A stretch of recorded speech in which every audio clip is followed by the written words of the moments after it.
Hello, good morning guys. ಬೆಳಿಗ್ಗೆ ಬೇಗ ಎದ್ದು ಸ್ನಾನ ಮಾಡಿಕೊಂಡು ರೆಡಿಯಾಗಿದ್ದೀನಿ. ಬಿಕಾಸ್ ನಾನು ನಮ್ಮ ಅಮ್ಮನ ಮನೆಗೆ ಹೋಗ್ತಾಯಿದ್ದೀನಿ. ಅಮ್ಮ ಬೆಳಗ್ಗೆ ಕಾಲ್ ಮಾಡಿ ದೇವಸ್ಥಾನಕ್ಕೆ ಹೋಗೋಣ, ನೀನು ನಿನ್ನ ಹಸ್ಬೆಂಡ್ ಮನೆಗೆ ಬನ್ನಿ ರೆಡಿಯಾಗಿ ಅಂತ ಅಂದರು. ಸೊ ನಾನು ಸರಿ ಆಯಿತು ಅಂದ್ಬಿಟ್ಟು ರೆಡಿ ಆಗಿಬಿಟ್ಟು ನಾನು ನನ್ನ ಹಸ್ಬೆಂಡ್ ನಮ್ಮ ಮನೆಗೆ ಹೋದ್ವಿ. ನಮ್ಮಮ್ಮ ಆಲ್ರೆಡಿ ಪೂಜೆ ಮಾಡಿ ರೆಡಿ ಆಗಿದ್ದರು. ಸೊ ನಾನು ರೆಡಿಯಾಗಿದ್ದೆ. ಅಪ್ಪ, ಅಮ್ಮ, ನನ್ನ ಹಸ್ಬೆಂಡ್ 4 ಜನನು ದೇವಸ್ಥಾನಕ್ಕೆ ಹೋಗಿದ್ವಿ ಗೈಸ್. ನಮ್ಮಪ್ಪ ಕುಂಕುಮ ವಿಭೂತಿ ಎಲ್ಲ ಹಾಕ್ಕೊಟ್ರು. ನಾವು ದೇವಸ್ಥಾನಕ್ಕೆ ಯಾಕೆ ಹೋಗ್ತಾಯಿದ್ದೀವಿ ಅಂದರೆ ನಾವು ಕೋಳಿ ಕುಯ್ಯಕ್ಕೆ ಹೋಗ್ತಾಯಿದ್ದೀವಿ. ಇದೇನಪ್ಪ ಕೋಳಿ ಕುಯ್ಯಕ್ಕೆ ಹೋಯ್ತವಳು ಅಂದೆ ಅನ್ಕೋಬೇಡಿ ಗೈಸ್. ಅಂದರೆ ನಮ್ಮ ಡ್ಯಾಡಿ ಹರಿಸ್ಕೊಂಡಿದ್ರಂತೆ ದೇವಸ್ಥಾನಕ್ಕೆ. ಸೊ ಕೋಳಿ ತೊಗೊಂಡಿದ್ದೀವಿ. ದೇವಸ್ಥಾನಕ್ಕೆ ಬಂದ್ವಿ, ಕೈಕಾಲು ತೊಳ್ಕೊಂಡು ಒಳಗೋಗ್ತಾಯಿದ್ದೀವಿ ಗೈಸ್. ಇದೇ ದಂಡಮ್ಮ ಮಾರಮ್ಮ ದೇವಸ್ಥಾನ. ಈ ದೇವಸ್ಥಾನ ತುಂಬಾ ಪವರ್ಫುಲ್. ನಾವು ಚಿಕ್ಕವರಾಗಿದ್ದಾಗಿಂದನೂ ನಮ್ಮಪ್ಪ ಈ ದೇವಸ್ಥಾನಕ್ಕೆ ಅವಾಗವಾಗ ಕರ್ಕೊಂಡು ಹೋಗ್ತಾಯಿದ್ರು. ಸೊ ಕೋಳಿ ಒಪ್ಪಿಸಿ ನಾವು ಹೋಗಿ ಪೂಜೆ ಮಾಡಿಸ್ಕೊಂಡು ಬರೋದು. ಈಗ ಕೋಳಿನಲ್ಲೇ ಇಟ್ಟು ಒಳಗಡೆ ಹೋಗ್ತಾಯಿದ್ದೀವಿ ಗೈಸ್. ಒಳಗಡೆ ಹೋದ್ವಿ. ಒಳಗಡೆ ದೇವ್ರದ್ದು ವೀಡಿಯೋ ಫೋಟೋಸ್ ತೆಗಿಯೋಂಗಿಲ್ಲ, ಸೊ ನಾನು ಒಳಗಡೆ ತೋರಿಸಿಲ್ಲ. ಮತ್ತು ಕಾಯಿ ಹೊಡ್ಕೊಬನ್ನಿ ಅಂದರು, ಕಾಯಿ ಹೊಡ್ಕೊಂಡು ಬಂದ್ವಿ. ಆಮೇಲೆ ಈಡ್ಗಾಯಿ ಕೊಟ್ಟರು ಹೊಡಿಯೋಕ್ಕೆ. ಸೊ ಈಡ್ಗಾಯಿ ಹೊಡೆದ್ರು. ಈಡ್ಗಾಯಿ ಹೊಡೆದ್ಬಿಟ್ಟು ಕೋಳಿ ಕುಯ್ಯೋಕ್ಕೆ ನಮ್ಮಪ್ಪ ನಮ್ಮನ್ನು ಕಳಿಸಿದ್ರು. ಕೋಳಿ ಕುಯ್ಸ್ತಾಯಿರಿ, ನಾವು ತಡೆ ಹೊಡ್ಸ್ಕೊಂಡು ಬರ್ತೀವಿ ಅಂತ. ನಾವು ಆಲ್ರೆಡಿ ತಡೆ ಹೊಡ್ಸ್ಕೊಂಡಿದ್ವಿ.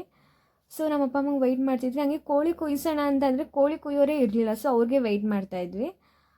ಅವ್ರು ಬರೋದು 5 ನಿಮಿಷ ಲೇಟ್ ಆಗುತ್ತೆ ಅನ್ನೋದಕ್ಕೆ ಪ್ರಸಾದ ಕೊಡ್ತಾಯಿದ್ರು. ಸೊ ಅಲ್ಲೇ ಪ್ರಸಾದ ಊಟ ಮಾಡ್ತಾಯಿದ್ವಿ. ನಾನು, ಅಪ್ಪ, ಅಮ್ಮ ಎಲ್ಲ ಊಟ ಮಾಡ್ತಾಯಿದ್ವಿ. ಅದಾದಮೇಲೆ ಕೋಳಿ ಕುಯ್ಯೋರು ಬಂದರು. ಸೊ ಅಪ್ಪ ಕೋಳಿ ಕುಯ್ಸ್ತಾ ಇದ್ದಾರೆ. ಕೋಳಿ ಕುಯ್ಸಿದ್ರು. ಕೋಳಿ ಕುಯ್ಸಾದ್ಮೇಲೆ ಕೋಳಿನ ಎತ್ಕೊಂಡು ನಾನು, ಅಪ್ಪ, ಅಮ್ಮ ಎಲ್ಲರೂ ಮತ್ತೆ ಆಟೋ ಹತ್ತಿದ್ವಿ. ನಾನು ನಾನ್ ವೆಜ್ ತಿನ್ನಲ್ಲ. ನಾನು ಯಾಕಂದರೆ ರಾಘವೇಂದ್ರಂಗೆ ಮುಡುಪು ಕಟ್ಟಿದ್ದೀನಿ. ಸೊ ನಾನು ನಾನ್ ವೆಜ್ ತಿನ್ನಲ್ಲ. ಸೊ ಇವರೆಲ್ಲ ಕೋಳಿ ಕತ್ತರಿಸ್ತಾರೆ, ನಾನು ಸೊಪ್ಪು ಪಲ್ಯ ಏನಾದರೂ ಜೊತೆಗೆ ಅನ್ನ ತಿನ್ಕೋತೀನಿ. ಅಮ್ಮ ಅಂದರು ನಾನು ನಿಂಗೆ ಸೊಪ್ಪು ಹುರ್ಕೊಡ್ತೀನಿ ಬಿಡು ಅಂತ. ಸೊ ಓಕೆ ಅಂತ ಅಂದೆ. ಮತ್ತು ಆಟೋದಲ್ಲಿ ಹೋಗ್ತಾಯಿದ್ದೀವಿ ಗೈಸ್. ಕೋಳಿ ಕ್ಲೀನ್ ಮಾಡ್ಸೋಕ್ಕೆ ಕೋಳಿ ಶಾಪ್ ಹತ್ರ ನಿಂತಿದ್ದೀವಿ. ಕೋಳಿ ಕ್ಲೀನ್ ಮಾಡಿಸ್ಕೊಂಡು ಮನೆಗೆ ಬಂದ್ವಿ. ಅಮ್ಮ ಅಡುಗೆ ಮಾಡೋಕ್ಕೆ ಸ್ವಲ್ಪ ಹೆಲ್ಪ್ ಮಾಡು ಅಂದರು. ನಾನು ಕಾಯಿಗೆ ತುರ್ಕೊಡೋದು, ಈರುಳ್ಳಿ ಕಟ್ ಮಾಡಿಕೊಟ್ಟೆ. ಅಷ್ಟರಲ್ಲಿ ಸಾಂಬಾರು ರೆಡಿ ಆಯಿತು. ನನ್ನ ಹಸ್ಬೆಂಡ್ ಊಟ ಮಾಡಿದ್ರು. ನಾನು ನಾನ್ ವೆಜ್ ತಿಂದಿಲ್ವಲ್ಲ, ಅದಕ್ಕೆ ನಾವು ಹೊರ್ಗಡೆ ಹೋಗ್ಬಿಟ್ಟು ಏನಾದರೂ ಮಶ್ರೂಮ್ ಪಲಾವ್ ಆ ಥರ ಏನಾದರೂ ತಿನ್ಕೊಂಡು ಬರೋಣ ಅಂತ ಹೋಗಿ ತಿನ್ಕೊಂಡು ಬಂದು ಮಲ್ಕೊಂಡಿದ್ವಿ. ಮತ್ತು ಅಪ್ಪ ನೈಟ್ ಬಂದುಬಿಟ್ಟು ಮೂವಿಗೆ ಹೋಗೋಣ, ಲ್ಯಾಂಡ್ ಲಾರ್ಡ್ ಮೂವಿಗೆ ರೆಡಿಯಾಗಿ ಅಂದರು.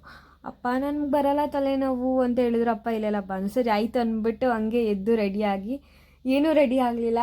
ಒಂದು ಡ್ರೆಸ್ ಚೇಂಜ್ ಮಾಡಿ ಜಾಕೆಟ್ ಹಾಕ್ಕೊಂಡು ತಲೆ ನನಗೆ ಕಟ್ಕೊಂಡು ಹೋದ್ವಿ. ನೈಟ್ ಆಗಿತ್ತು. ಅಪ್ಪ, ನನ್ನ ತಮ್ಮ, ನನ್ನ ಹಸ್ಬೆಂಡ್ ಎಲ್ಲರೂ ಮಾಲಿಗೆ ಬಂದ್ವಿ, ಫೋರಮ್ ಮಾಲ್ಗೆ. ಅಲ್ಲಿ ಟಿಕೆಟ್ ತೊಗೊಂಡು ಲಿಫ್ಟಲ್ಲಿ ಹೋಗ್ತಾಯಿದ್ದೀವಿ. ಎಲ್ಲ ಬರೋ ಅಷ್ಟರಲ್ಲಿ ಸಾಂಗೇ ಮುಗ್ದೋಗ್ಬಿಟ್ಟಿತ್ತು. ನಿಂಗವ ಸಾಂಗ್ ಮುಗ್ದೋಗ್ಬಿಟ್ಟಿತ್ತು. ಸೊ ಆದರೂ ಮೂವಿ ಚೆನ್ನಾಗಿತ್ತು. ಆಮೇಲೆ ಬ್ರೇಕ್ ಕೊಟ್ಟರು. ಬ್ರೇಕಲ್ಲಿ ಪಾಪ್ಕಾರ್ನ್ ಮತ್ತು ಕೋಕೋ-ಕೋಲಾ ತೊಗೊಂಡು ಜ್ಯೂಸ್ ಕುಡ್ಕೊಂಡು ಮತ್ತೆ ಒಳಗಡೆ ರಿಟರ್ನ್ ಮೂವಿ ನೋಡೋಕೆ ಹೋದ್ವಿ. ಮೂವಿ ಮುಗಿಸ್ಕೊ ಬರೋಷ್ಟರಲ್ಲಿ ಮಿಡ್ನೈಟ್ ಆಗಿತ್ತು. ಸೊ ಮನೆಗೆ ಹೋಗಿ ಬಿದ್ಕೊಂಡ್ವಿ.